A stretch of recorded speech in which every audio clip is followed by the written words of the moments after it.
Helicopter দুর্ঘটনায় নিহত হয়েছেন ইরানের প্রেসিডেন্ট ইব্রাহিম রাইসি। তার সঙ্গে পররাষ্ট্রমন্ত্রী হোসেইন আমির আবদুল্লাহিয়ান সহ ৯ কর্মকর্তারও মৃত্যু হয়েছে।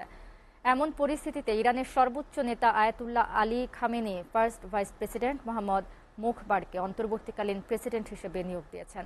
তিনি সর্বোচ্চ ৫০ দিনের মধ্যে নয়া প্রেসিডেন্ট নির্বাচনের ব্যবস্থা করবেন।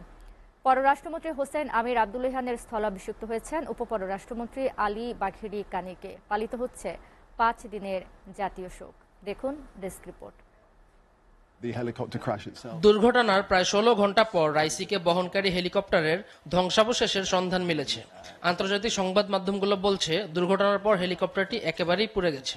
ইরানি কর্তৃপক্ষ বলছে কয়েকটি মরদেহ এমনভাবে পুড়ে গেছে যে শনাক্ত প্রায় অসম্ভব। এর আগে রবিবার আজারবাইজানের সীমান্তবর্তী এলাকা জোলফায় দুর্ঘটনার কবলে পড়ে ইরানের প্রেসিডেন্ট ইব্রাহিম রাইসিকে বহনকারী এই হেলিকপ্টার। ওই হেলিকপ্টারে প্রেসিডেন্টের সঙ্গে দেশটির পররাষ্ট্রমন্ত্রী পূর্ব আজারবাইজানের গভর্নরও ছিলেন বলে জানা যায়। তারা ইরানের সীমান্তবর্তী আজারবাইজানে একটি জলাধার প্রকল্প উদ্বোধন করে ফিরছিলেন। নাম প্রকাশে অনিচ্ছুক ইরানের একজন সিনিয়র কর্মকর্তা জানায়, প্রেসিডেন্ট রাইসি, পররাষ্ট্রমন্ত্রী এবং হেলিকপ্টারে থাকা সকল যাত্রী দুর্ঘটনায় নিহত হয়েছেন।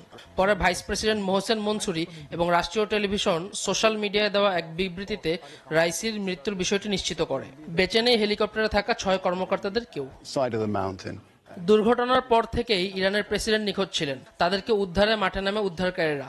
তবে ঘন কুয়াশা, বৃষ্টি ও পাহাড়ি এলাকা হওয়ায় উদ্ধার অভিযান ব্যাহত হচ্ছিল। প্রেসিডেন্ট রাইসিকে উদ্ধারে তুরস্ক, রাশিয়া, আজারবাইজান, আর্মেনিয়া ও ইরাক উদ্ধারকারী দল পাঠায়। একই বহরে থাকা অন্য দুটি হেলিকপ্টার নিরাপদ গন্তব্যে আগেই পৌঁছে যায়। এই যাত্রায় প্রেসিডেন্টের বহরে থাকা অন্য দুটি হেলিকপ্টার অক্ষত রয়েছে।